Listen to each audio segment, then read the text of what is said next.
بسم اللہ الرحمن الرحیم۔ زندگی کے اندر ہر وقت ہمیں کوشش کرنی چاہیے کہ حضور علیہ السلام کی خدمت میں درود پاک پڑھنا چاہیے، اس لیے کہ حضور علیہ السلام نے فرمایا اکثر الصلاۃ علیہ، کہ مجھ پر کثرت کے ساتھ درود پاک پڑھو، اس لیے کہ مجھ پر تمہارا کثرت کے ساتھ درود پاک پڑھنا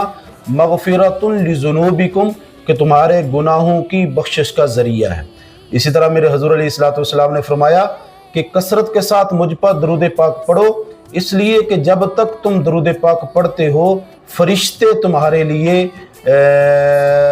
گناہوں کی بخشش کی دعا کرتے رہتے ہیں۔